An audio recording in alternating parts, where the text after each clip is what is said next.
जय हिंद दोस्तों। स्वागत करता हूं आपका आपके अपने YouTube चैनल MLV स्टडी में।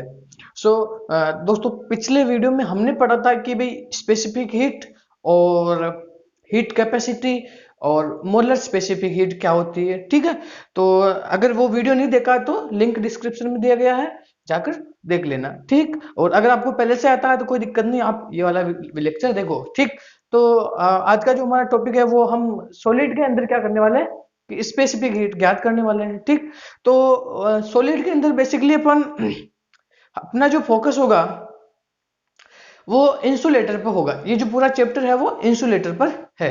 ठीक है, लेकिन मेटल के लिए भी अपन देखेंगे, नॉर्मल नॉर्मल इंट्रोडक्शन होता है मेटल के लिए, वो भी देखेंगे। ठीक, तो सॉलिड के अंदर देखिए, सॉलिड के अंदर क्या होता है कि जब अपन किसी सॉलिड को हीट देते हैं, है ना, अगर किसी को हीट देंगे किसी सॉलिड को, तो डेफिनेटली आपको पता है कि जो इंटरनल एनर्जी है वो सॉलिड की, उसमें कुछ चेंज आएगा। ठीक, तो अगर वो सॉलिड मेटल है, ध्यान ध्यान से सुनना, कि अगर वो सॉलिड मेटल है तो जाहिर सी बात है कि भाई मेटल के अंदर क्या होते हैं, फ्री इलेक्ट्रॉन होते हैं। फ्री इलेक्ट्रॉन कहाँ पे होते हैं, कंडक्शन बैंड के अंदर होते हैं। ठीक, तो वो जो फ्री इलेक्ट्रॉन है वो भी कंट्रीब्यूशन करेंगे किसमें, हीट थोड़ा वो भी लेंगे ना, जो फ्री इलेक्ट्रॉन है वो भी लेंगे। तो देखो, जब भी किसी सॉलिड को अपन हीट देंगे तो एक तो जो फ्री इलेक्ट्रॉन है, ये देखिए, एक तो जो फ्री इलेक्ट्रॉन है वो कंट्रीब्यूशन करेगा, और इसके अंदर कुछ एटम्स भी तो है ना, जो कि लेटेस्ट पॉइंट पर बैठे हुए हैं। ये मान लीजिए ये कुछ मेटल है और ये अपने पास लेटेस्ट पॉइंट पर एटम्स है, पेरियोडिक अरेंजमेंट है उनका, है ना। तो ये जो एटम है उनकी एनर्जी भी कुछ चेंज आएगी ही डेफिनेटली, और कुछ फ्री इलेक्ट्रॉन्स भी होते हैं। ये लीजिए भी, ये कुछ फ्री इलेक्ट्रॉन भी होते हैं मेटल के अंदर, आपको पता है, क्योंकि फ्री इलेक्ट्रॉन ही मेटल में कंडक्शन के लिए अपना काम करते हैं। कंडक्शन के कैसे होता है, फ्री इलेक्ट्रॉन के द्वारा होता है ना। तो तो जो लेटेस्ट पॉइंट के ऊपर ये एटम बैठे हुए हैं वो भी कुछ एनर्जी लेगा हीट का, है ना, और कुछ फ्री इलेक्ट्रॉन भी एनर्जी लेगा। तो कहने की बात ये है शॉर्ट में, अगर अपन बोले कि भाई जो होता है अपने सॉलिड, उसको अगर अपन हीट देते हैं तो उनमें इलेक्ट्रॉन का कंट्रीब्यूशन भी होता है, प्लस एटम्स का कंट्रीब्यूशन भी होता है। तो स्पेसिफिक हीट दो भागों में डिवाइड होती है, पहला लेटिस के लिए, दूसरा फ्री इलेक्ट्रॉन के लिए। ठीक, इतना समझ में आ गया। चलो, अब अपन जो थ्योरी लिखनी होती है वो समझ लेते हैं कि भाई देखिए, when we provide the heat to the solid it will increase the internal energy of the solid. सही बात है भाई। चलो फिर बढ़ते हैं कि भाई it will affect the vibrational motion of individual atom. Individual atom, ये जो एटम है वो सारे क्या होंगे, वाइब्रेट करेंगे। कहां पर, अपने अपने प्लेस पे ही क्या करेंगे, वो ऐसे वाइब्रेट करेंगे। ठीक, और प्लस क्या करते हैं भाई, also free electron in atoms. Free electron जो होते हैं वो भी क्या करेंगे अभी साहब, थोड़ा बहुत जो वैलेंस इलेक्ट्रॉन में थे, फ्री इलेक्ट्रॉन कहां पे थे, कंडक्शन बैंड से वैलेंस बैंड में जंप करेंगे। चलो भाई, इतना क्लियर हो गया कि नहीं हो गया, यहां तक समझ में आ गया। ये तो होगी अपनी थ्योरी की बात। और अब अपन समझते हैं, चलो इसको क्या कैसे लिखते हैं भाई, C V specific heat for metal के लिए क्या, लेटेस्ट प्लस इलेक्ट्रॉनिक दोनों का कंट्रीब्यूशन होता है। और अगर इंसुलेटर है तो इंसुलेटर में आपको पता है कि भाई फ्री इलेक्ट्रॉन बहुत न के बराबर होते हैं, तो यहाँ फ्री इलेक्ट्रॉन का कंट्रीब्यूशन होता ही नहीं है। इतना समझ में आ गया कि नहीं आया। चलो अब अपन आगे बढ़ते हैं। तो अगर मैं चाहता हूं कि इसको मिटा दूं तो आप क्या करोगे कि भाई इसको स्क्रीनशॉट ले लीजिए या फिर आपके हिसाब से नोट कर लीजिए वीडियो पॉज करके। हाँ, चलो अब मैं इसको रब कर रहा हूं। तो जो दूसरी बात है वो अधिकतर ये जो नेट की क्वेश्चन में, नेट में ये चीज आती रहती है ना। तो देख लेते हैं कि भाई फॉर सॉलिड, है ना, अब जो ये जो टेम्परेचर के ऊपर किस प्रकार से डिपेंड करेगा।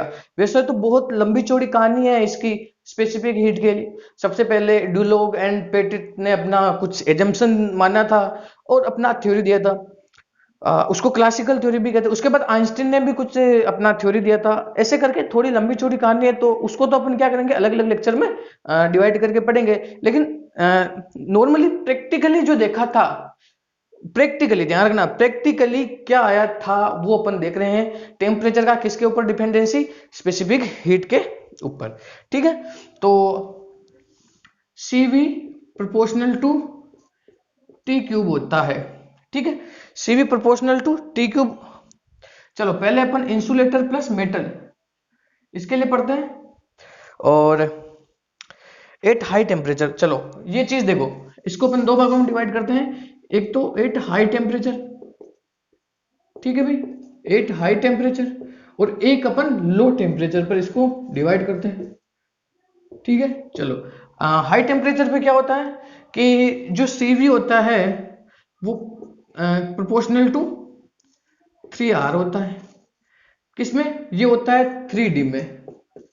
ठीक है, ये होता है 3D, अगर 3 डायमेंशन अपने पास कोई भी सॉलिड है तो उसके लिए CV प्रोपोर्शनल टू 3R होता है। ठीक, और अगर ये अपने पास 2D होता है तो ये 2R होता है सॉलिड। और अगर 1R किसके लिए होता है, 1D के लिए। ये तो हो गया हाई टेम्परेचर के लिए। ठीक है, और ये चीज किसमें हो रही भी, इंसुलेटर प्लस मेटल, दोनों में चीज सेम है ना, इंसुलेटर प्लस मेटल के लिए ये चीज है ना। चलो तो ये किसमें आया भाई, इंसुलेटर प्लस मेटल के लिए, इंसुलेटर प्लस मेटल। ठीक है, और लो टेम्परेचर पे क्या होता है, CV proportional to T cube, और ये होता है 3D में, और टी स्क्वायर ये होता है अपने पास 1D में, और टी ये होता है, सॉरी ये 2D में, टी ये होता है अपने पास 1 डायमेंशन के अंदर। ठीक है, ये हाई टेम्परेचर पर है, लो टेम्परेचर पे है। और बेसिकली लो टेम्परेचर के ऊपर जो ये कहानी है ये किसके लिए है, ये ओनली इंसुलेटर के लिए, इंसुलेटर के लिए ये पूरी कहानी है। ठीक है भाई, ये दोनों चीजें आप अच्छे से नोट डाउन कर लीजिए, बहुत ही इंपॉर्टेंट है। सीधा कभी कभी क्वेश्चन उठ जाता है, नेट के अंदर भी इसमें से क्वेश्चन उठता ही है। चलो तो ये अपने पास हाई टेम्परेचर के लिए हो गया, और ये लो टेम्परेचर के लिए डिपेंडेंसी होगी किसकी, स्पेसिफिक हीट के लिए। चलो अब क्या होता है कि भाई अब अपन एक चीज देखते हैं कि भाई जो स्पेसिफिक हीट है वो कैसे फाइंड करते हैं। तो इन सॉलिड के अंदर स्पेसिफिक कैसे फाइंड करते हैं, CV होता है ये अपने पास। वैसे तो अपन स्पेसिफिक हीट को कैसे लिखते हैं भाई, नॉर्मली CV क्या होता है भाई, DQ, सॉरी एक सेकंड, ये होता है अपने पास DE plus PdV, internal energy plus PdV। लेकिन जब अपन स्पेसिफिक हीट क्या होता है, 1 डिग्री से जो टेम्परेचर में अपने पास इंक्रीज करेंगे तो क्या चेंज आएगा वो है ना। तो अगर अपन 1 डिग्री किसी सब्सटेंस के लिए इंक्रीज करेंगे तो सॉलिड के लिए जाहिर सी बात है उसका वॉल्यूम चेंज नहीं होगा, नहीं होगा ना, नहीं होगा। चलो तो ये चीज अपने पास नेग्लिजिबल हो जाएगी, ये चीज अपने पास नेग्लिजिबल हो जाएगी। तो तो CV बराबर क्या हो जाएगा, DE बाई DT, किसके लिए भाई, सॉलिड के लिए। और CP की बात करें सॉलिड में तो B DE बाई DT होगा। ठीक है, तो सॉलिड के अंदर आप CP बोलो या फिर CV बोलो, बात एक ही है। इस प्रकार से अपन याद कर लेते हैं। चलो तो अगर वीडियो अच्छा लगा तो लाइक करना, चैनल पर नहीं हो तो चैनल को सब्सक्राइब करके बेल आइकन को प्रेस करना। ठीक है, और अगले वीडियो में अपन क्या पढ़ेंगे कि आइंस्टीन का थ्योरी पढ़ेंगे, सॉरी ड्यूलॉग एंड पेटिट का थ्योरी पढ़ेंगे, किसके लिए, स्पेसिफिक हीट फॉर इंसुलेटर के लिए। और इसी क्रम में अपन आगे आगे इसको पढ़ते जाएंगे। अभी के लिए इतना ही, जय हिंद जय भारत दोस्तों।